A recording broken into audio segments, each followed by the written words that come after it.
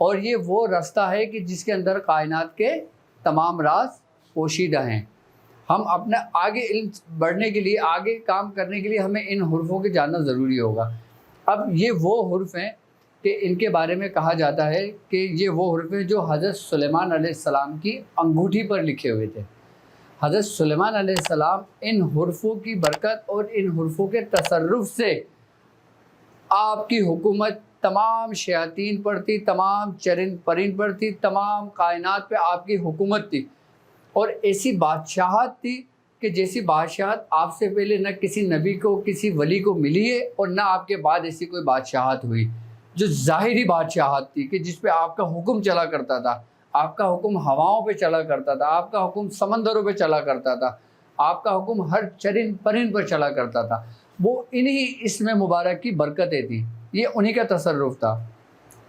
اسی چیز کا ذکر حضرت امام غزالی رحمۃ اللہ علیہ نے فرمایا کہ امام غزالی فرماتے ہیں کہ یہ وہی حروف ہیں جو حضرت سلیمان علیہ السلام کی انگوٹھی پہ درج تھے، یعنی کہ ان کی انگوٹھی پہ لکھے ہوئے تھے۔ اب تمام علم العدد کی روحانیت اور تمام علم العدد کی جو راز ہیں وہ انہی 9 حروفوں میں اور انہی 9 عددوں میں محفوظ اور پوشیدہ ہیں۔ اچھا، ان عددوں کو اگر ہم 2 حصوں میں تقسیم کرتے ہیں، 1 سے لے کے 9 تک جو عدد ہے، ہم اس کو اگر 2 حصوں میں تقسیم کرتے ہیں تو ایک حصہ ہمارا بنتا ہے طاق کا اور ایک حصہ ہمارا بنتا ہے جفت کا۔ طاق کسے کہتے ہیں، جفت کسے کہتے ہیں؟ جو نئے آنے والے لوگ ہیں یا جو عام لوگ ہیں جو یہ ویڈیو دیکھ رہے ہیں، تاکہ ان کو سمجھنے میں بھی آسانی ہونی چاہیے، تاکہ وہ بھی اس چیز کو سمجھ لیں۔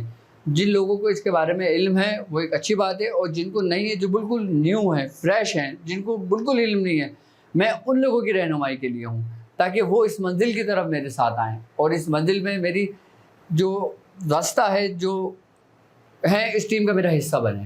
ٹھیک ہے، اب اس میں طاق کون سے ہیں اور جفت کون سے ہیں؟ اب ہم یہ لکھتے ہیں، سب سے اس کو ہم نے 2 حصوں میں تقسیم کر دیا، ایک ہے طاق اور ایک ہے جفت۔ طاق کہتے ہیں ان عدد کو جو جیسے 1، 3، 5، 7 اور 9۔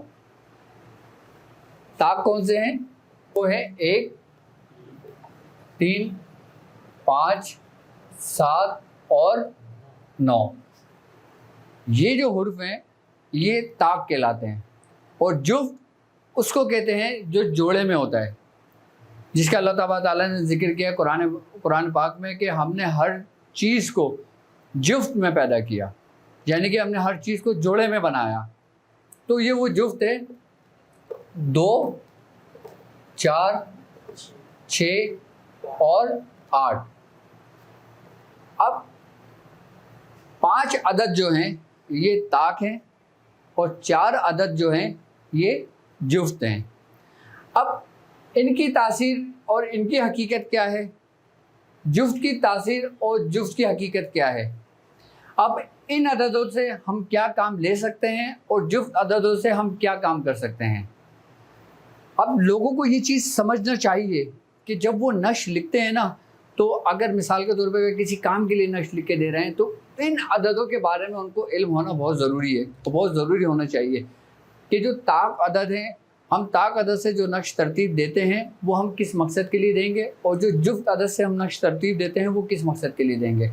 اب جیسے مثال کے طور پہ میں آپ کو سمجھاتا ہوں، اگر آپ کوئی حب کا کام کرتے ہیں، آپ محبت کا کام کرتے ہیں، آپ دلوں کو ملاتے ہیں، یا آپ ایسا کام کرتے ہیں جو نیکی کا سبب بنتا ہے، یعنی کہ کسی خوشحالی کے لیے کرتے ہیں، کسی کاروبار کی ترقی کے لیے کسی کو کر کے دیتے ہیں، یا کسی جادو کے اتار کو کرنے کے لیے دیتے ہیں کہ تاکہ بندہ اس مصیبت سے نکلے، اور جو لوگ نظر بد میں مبتلا ہوتے ہیں ان کو جب دیتے ہیں تو ان کے لیے جفت کا جو نقش ہوتا ہے نا، یہ سری و تاثیر نقش ہوتا ہے، یعنی کہ جو عدد جوڑے میں ہے، یعنی کہ 2، 4، 6، 8، اگر ہم اس کا نقش بنا کے دیں گے تو حب میں یہ فائدہ کرے گا، یہ تاثیر ہوگی اس کی۔ اور جیسے 1 سے لے کے اگر 9 تک جو عدد ہیں، یہ طاق عدد میں نقش ہیں، اگر ہم یہ کسی کی دشمنی کے لیے کرتے ہیں، کسی کو سزا دینے کے لیے کرتے ہیں، یا قہر کے لیے کرتے ہیں، یا کسی کو ڈرانے کے لیے کرتے ہیں، یا کسی کو سبق سکھانے کے لیے کرتے ہیں، اس کے لیے ہم جو نقش ترتیب دیں گے نا وہ دیں گے 1 سے لے کے 9 تک جو طاق ہوں گے. اب جفت عدد کیا ہیں آپ کو سمجھ میں آ گئی ہوگی، اور طاق عدد کیا ہیں اس کی بھی سمجھ میں آ گئی ہوگی آپ کو حقیقت. اچھا اب 1 سے لے کے 9 تک جو عدد ہیں ان کے حروف ہیں الف، بے، جیم، دال. یہ تمام چیز آپ نوٹ کر لیں، آپ لکھ لیں اپنے پاس تاکہ آپ کو یہ یاد رہے. اچھا، جس طریقے سے ہر عدد کا ایک حرف ہے اسی طریقے سے عدد کے اوپر موکلان کی ڈیوٹی ہے جو اللہ رب العزت نے لگائی ہے. اچھا، یہ وہ موکلان ہیں، ہم ان موکلان کا باقاعدہ نام کا ذکر کریں گے، ہم ان موکلان کی ترتیب بتائیں گے، ہم ان موکلان سے کام لینے کے طریقے سمجھائیں گے کہ موکلان سے کس طریقے سے کام لیا جاتا ہے، اور موکلان کی حاضری نقش کے ذریعے، علم العدد کے ذریعے ہم کس طریقے سے کرتے ہیں. اچھا، ہر وہ علم، یہاں تک کہ یہ علم العدد بھی سیکھنے کے لیے آپ کو جو نا توجہ لازمی ہونی چاہیے، آپ کی یکسوئی لازمی ہونی چاہیے. جو ہم روحانی مشق کا جو ہم نے سلسلہ شروع کیا تھا، اب اس کی اہمیت، اس کی حقیقت آپ پر تب کھلے گی جب آپ اس علم کا، جب آپ یہ علم سیکھیں گے، جب آپ اس علم کے کرشمات دیکھیں گے، ان عددوں کی کرامت دیکھیں گے، ان عددوں کی روحانیت دیکھیں گے، ان عددوں کے ذریعے کیا کیا کام ہوں گے اور کیا کیا تمام چیزیں آپ کے سامنے موجود ہوں گی، وہ سب کچھ آپ کے سامنے آئے گا. جس طریقے سے میں نے اپنی پچھلی ویڈیو میں آپ لوگوں سے کہا تھا کہ اللہ تبارک و تعالیٰ سورہ جن میں فرماتا ہے کہ کل شیء عددا، کہ ہم نے ہر چیز کو عددوں میں شمار کر دیا. اب عددوں میں شمار جب کر دیا تو تمام عدد میں ہر چیز محفوظ ہے، ہر چیز پوشیدہ ہے. اب ہم اس جو غیبی دنیا میں داخل ہونے کی ہم بات کر رہے تھے، ہم اس دنیا میں داخل ہونے کی بات کر رہے تھے جو روحانیت کی عجائبات کی دنیا ہے. اس دنیا میں ان عددوں کا کیا کردار ہے؟ آئی نا بات سمجھ میں؟ کیا کردار ہے؟ اور ان عددوں کے ذریعے ہم اس روحانیت کی دنیا میں جب ہم داخل ہوں گے تو اس میں اس کی حقیقت جب ہم پر کھلے گی، جب اس کے تصرفات جب ہمیں عطا ہوں گے، ہمیں ملیں گے، تو ہم پھر اس عدد کے ذریعے پھر ہم کہاں سے کیا سفر طے کریں گے یہ آپ کا رب جانتا ہے. ہماری اصل منزل ہی ہمارے رب کی معرفت ہے، ہماری اصل منزل ہی ہمارے رب کا قرب ہے، ہماری اصل منزل ہی اس علم سے آشنا ہونا ہے. ہم دنیاوی مقاصد کے لیے علم حاصل نہیں کر رہے، یا یہ میں علم اگر آپ کو سمجھا رہا ہوں یا بتا رہا ہوں تو میرا یہ ہرگز مطلب نہیں ہے کہ آپ اس کو دنیاوی مقاصد کے لیے استعمال کریں. ٹھیک ہے؟ اچھا، ان عددوں میں کون سے عدد آتشی ہیں، کون سے بادی ہیں، کون سے آبی ہیں اور کون سے خاکی ہیں، تاکہ یہ چیز بھی آپ سمجھ لیں، تاکہ آپ کے سمجھنے میں آسانی ہو کہ عددوں میں بھی آتشی، آبادی، آبی، خاکی ہوتے ہیں. اب یہ 1 نمبر ہے، 1 نمبر جو ہے یہ عدد اور یہ حروف، یہ ہے آتش، یعنی کہ کیا ہے؟ آتشی ہے. اور 2 نمبر جو ہے یہ ہے بادی. کیا ہے؟ عددوں میں 1 کا جو عدد ہے وہ عدد ہے آتشی، اور جو 2 کا عدد ہے وہ ہے بادی، اور جو 3 کا عدد ہے وہ ہے آبی. اب یہ ہے آبی، اور یہ چوتھا جو ہے یہ ہے خاکی. یعنی کہ 1 نمبر ہے عدد علم العدد میں یہ آتشی، اس کا حرف بھی آتشی ہوگا یہ. اچھا، بے یہ بادی ہے، اس کے عدد 2 بنتے ہیں. جیم یہ آبی ہے، اس کے 3 بنتے ہیں. دال یہ خاکی ہے، اس کے کتنے بنتے ہیں؟ 4 عدد بنتے ہیں. اب 2 چشمے والا ہے 5، یہ کیا بنتا ہے؟ یہ کیا ہے؟ آتشی، یہ آتشی ہے.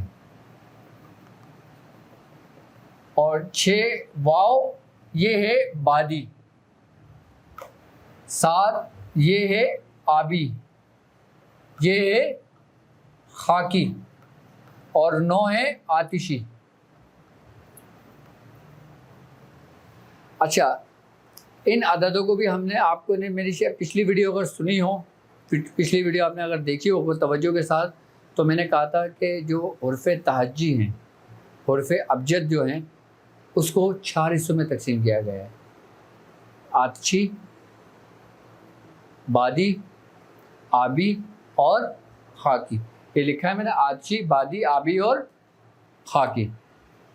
اور ہر آتشی میں 7 حروف ہیں، ہر بادی میں 7 حروف ہیں، ہر آبی میں 7 حروف ہیں، اور ہر خاکی میں 7 حروف ہیں.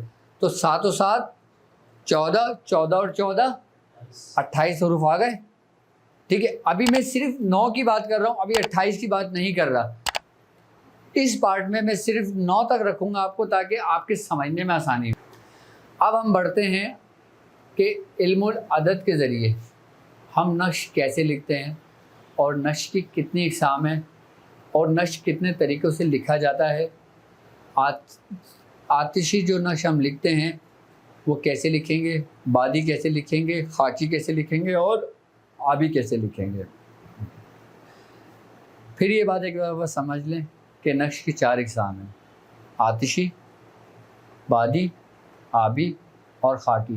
یہ وہی چاروں عنصر کیا کہلاتا ہے؟ 4 عناصر، یعنی کہ آگ، ہوا، مٹی اور پانی.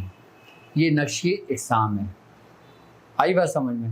اور آتشی جو نقش ہے نا، وہ جب ہم لکھیں گے تو ہم اپنا رخ مشرق کی جانب رکھیں گے. کہاں رکھیں گے؟ مشرق کی جانب رکھیں گے. اور کیوں؟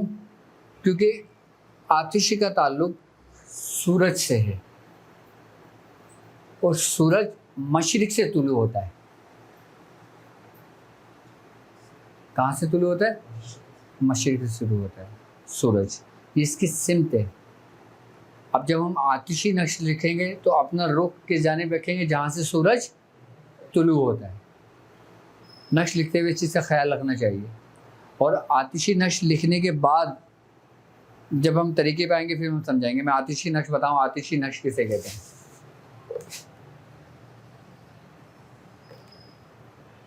اب پہلے ہم اس 9 کو ہم نقش کی صورت میں اختیار کر رہے ہیں. ہم نے یہاں پہ لکھ دیا 786. اب ہم نے ان عددوں کو جو 1 سے لے کے 9 تک ہیں، 1 سے لے کے 9 تک ہیں، اب ہم ان کو ان خانوں کے اندر لکھیں گے. 1 2 3 4 5 6 7 8 اور 9. اچھا، یہ ہے 1 سے لے کے 9 تک عدد. اس نقش کو کہتے ہیں 15 کا نقش. کس کا نقش کہتے ہیں؟ 15 کا نقش. کیوں کہیں گے 15 کا نقش؟ اس کو ہم ہر جگہ سے کاؤنٹ کریں گے تو عدد کیا بنے گا؟ 15. کیسے؟ 8 اور 3 11، 11 اور 4 15. یہ 15 بن گیا. 1 اور 5 6 اور 9 15. 6 اور 7 13، 13 اور 2 15. ٹھیک ہے، اب ہم یہاں سے کاؤنٹ کرتے ہیں. 6 اور 1 7، 7 اور 8 15. 5 اور 3 8، 8 اور 7 15. 4 اور 2 6، 6 اور 9 15. اسی طریقے سے یہ بھی 15 آئے گا. 15 15 15. آپ کہیں سے بھی کاؤنٹ کریں یہ لفظ بنے گا 15 کا نقش بنے گا. کیا بنے گا؟ 15 کا نقش بنے گا یہ. اچھا، اس کو 15 کا نقش کیوں کہتے ہیں؟ حضرت امام غزالی نے اپنی مکتوبات میں ذکر کیا ہے، اپنی کتابوں میں ذکر کیا ہے. آپ نے فرمایا کہ اس نقش کو نقش حوا بھی کہتے ہیں. کیا کہتے ہیں؟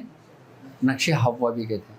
کیونکہ قرآن مجید تو سرکار دو عالم صلی اللہ علیہ وآلہ وسلم پہ نازل ہوا تھا. اس سے پہلے بھی علم العدد لکھے جاتے تھے نا. نقش اس سے پہلے بھی لکھے جاتے تھے نا. ہم سمجھتے ہیں کہ جو قرآن کی آیتیں ہیں، قرآن کے جو اسم ہیں، ہم اس سے نقش لکھتے ہیں. قرآن کے حروفوں کو جب ہم الگ الگ کرتے ہیں تو ان کے عدد بنتے ہیں، اور پھر ان عددوں سے جو نا نقش بنایا جاتا ہے، تعویذات بنائے جاتے ہیں. یہ وہ علم نقش کہلاتا ہے جو قرآن پاک سے ہے، جس کو ہم نوری عمل کہتے ہیں. یعنی کہ یہ وہ نوری عمل ہے کہ جس کو ہم عالم علوی میں شمار کرتے ہیں، اس کے ذریعے، نقش کے ذریعے۔ آئی بات سمجھ؟ قرآن کی ہر آیت کا نقش ہے، قرآن کی ہر سورت کا نقش ہے۔ اور اچھا، قرآن کی آیت اور قرآن کی سورت کا ہی کیوں نقش ہے؟ اس کی کیا وجہ ہے؟ اس کی وجہ بیسیکلی یہ ہے کہ قرآن کے حرفوں میں، قرآن کی آیتوں میں ایک نور پیوستہ ہے، نور موجود ہے۔ کیا ہے؟ نور ہے۔ قرآن میں 3 قسم کا نور موجود ہے، ایک سفید نور، ایک سبز نور اور ایک سیاہ نور۔ اب ہم اس قرآن کے نوروں کے اوپر بھی بات کریں گے اور تفصیلی بات کریں گے۔ اس کے لیے پورا ایک چیپٹر چاہیے، یا تو ہم اس کو اپنی تربیتی نشست میں گفتگو کریں گے اس کے بارے میں، یا پھر ہم الگ سے ایک پروگرام ریکارڈ کروا دیں گے علم العدد کے حوالے سے، کیونکہ قرآن کی آیتوں کا بھی نقش ہوتا ہے نا۔ آئی بات سمجھ میں؟ اچھا، اب ایک چھوٹی سی بات آپ سمجھیں کہ ہم نے نقش لکھنے کے لیے یہ خانے ہی کیوں بنائے؟ ہم نے اگر نقش دینا تھا، اگر ساری تاثیر، ساری حقیقت، سارے راز ان 1 سے لے کے 9 تک عدد ہیں، جب اسی میں محفوظ ہیں، تو ہمیں یہ خانے بنانے کی ضرورت کیوں پیش آئی؟ کیا آپ مجھ سے سوال نہیں کریں گے؟ مجھ سے پوچھیں، مجھ سے سوال کریں۔ کیوں؟ کیونکہ سوال بھی آدھا علم ہے۔ آپ جس طریقے سے جو سوال کریں گے نا، آپ کو ویسا ہی جواب ملے گا، تاکہ آپ کے ساتھ ساتھ لوگوں کو بھی سمجھ میں آئے۔ آپ کے ایک شخص کا سوال 1000 لوگوں تک اس کا جواب سنیں گے لوگ، اور 1000 لوگوں کی سمجھ میں آئے گی وہ بات۔ جو چیز میرے ذہن میں نہیں ہے، آپ مجھ سے سوال جب کریں گے تو وہ میرے ذہن میں آٹومیٹکلی آ جائے گی۔ ابھی جو کچھ میرے ذہن میں آ رہا ہے، میں آپ سے وہ بیان کر رہا ہوں۔ جب آپ لوگ مجھ سے سوالات کریں گے تو میں پھر ان سوال کے جوابات آپ کو دوں گا، اور پھر آپ کو سمجھاؤں گا۔ کیا آپ کے دل میں خیال آیا کہ یہ خانے ہی کیوں بنائے؟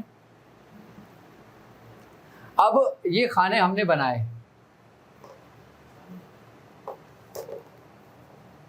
یہ کتنے خانے بنے گے؟ یہ 9 خانے بنے۔ ان خانوں کی کیا اہمیت ہے؟ ان خانوں کی کیا حیثیت ہے؟ یہ ہم نے اس لیے بنائے کہ یہ بیسکلی ہے گھر۔ یہ خانے ہیں گھر۔ کتنے ہیں گھر ہیں؟ 9 گھر ہیں۔ اور 9 گھر کس کے ہیں؟ یہ ان 9 عدد جو ہیں ان کے موکلان کے رہنے کی جگہ ہے، کہ جہاں پر اس خانے کے اندر ان موکلان کی روحانیت کو ایک جگہ قید کیا ہوا ہے، بند کر دیتے ہیں۔ کس وجہ سے؟ تاکہ اس کے مضر اثرات، اس کے نقصانات لوگوں تک نہ پہنچیں، کہ لوگ اس کی راز تک نہ پہنچیں۔ اب آپ گھر کے اندر بند ہیں، کسی باہر والے کو کیا پتا آپ گھر کے اندر ہیں یا نہیں ہیں؟ آپ کو سکون قرار کہاں ملتا ہے؟ آپ کے اپنے گھر میں۔ ہر شخص آپ کو آپ کے گھر کی اس سے جانتا ہے کہ یار یہ فلاں گھر جو ہے نا یہ واجد بھائی کا ہے، یہ فلاں گھر جو ہے نا یہ شاہد بھائی کا ہے، یہ فلاں گھر جو ہے نا یہ ناصر بھائی کا ہے۔ کیوں؟ کیونکہ وہ اس کی پہچان ہے، وہ اس کی رہائش گاہ ہے۔ اسی طریقے سے یہ جو خانے ہیں نا، یہ 1 سے لے کے 9 تک عدد جو موکلان ہیں نا، یہ ان کے رہنے کی جگہ ہے۔ یہاں پہ ان کے راز، ان کی سب کچھ پوشیدہ ہے۔ اب ہم نے ان خامنوں کی روحانیت کو ایک جگہ بند کر کے اس کو استعمال کرنا ہے۔ یہ آپ کو کوئی نہیں بتائے گا بات جو میں اتنی ڈیپلی آپ کو سمجھا رہا ہوں، جتنا بتا رہا ہوں آپ کو۔ یہ خانے کیا ہیں؟ یہ گھر ہیں۔ یہاں پہ ان کی روحانیت محفوظ ہے، روحانیت پوشیدہ ہے۔ آئی بات سمجھ؟ یہاں پہ روحانیت صلاحیت کری ہوئی ہے۔ ایک ڈیوٹی والا شخص جب اس گھر کے اندر موجود ہوگا، جب آپ اس کا دروازہ کھٹکھٹاؤ گے تو وہ کھول کے آپ کو جواب تو دے گا نا، ہاں بھائی کیا ہوا تجھے، کیا کام ہے تیرا؟ اب آپ بولو گے فلاں شخص کا یہ کام ہے۔ آپ جب اس نقش سے کام لے رہے ہو تو آپ کو پتہ تو ہونا چاہیے نا کہ میں اس سے کام لے رہا ہوں تو اس سے کام کیوں لے رہا ہوں، کیا اور کس طرح میں کام لے رہا ہوں اس سے۔ آپ تو خالی رٹیفیکیشن پہ لگے ہوئے، لکھے جا رہے ہیں، لکھے جا رہے ہیں، لکھے جا رہے ہیں۔ ہے، لکھنے کا کوئی فائدہ بھی ہے جب تک آپ سمجھو نہیں اس کو. میں کیوں اتنی حجت کر رہا ہوں آپ لوگوں سے کہ آپ لوگ سمجھو، آپ لوگ سیکھو. میں کیوں کہتا ہوں سمجھو سمجھو سمجھو؟ اس کی حقیقت ہی یہی ہے کہ جب تک آپ سمجھو گے نہیں، آپ اس کی حقیقت سے آپ آشنا نہیں ہو سکتے. اب میں سمجھتا ہوں سمجھ میں آ گئی ہوگی یہ بات.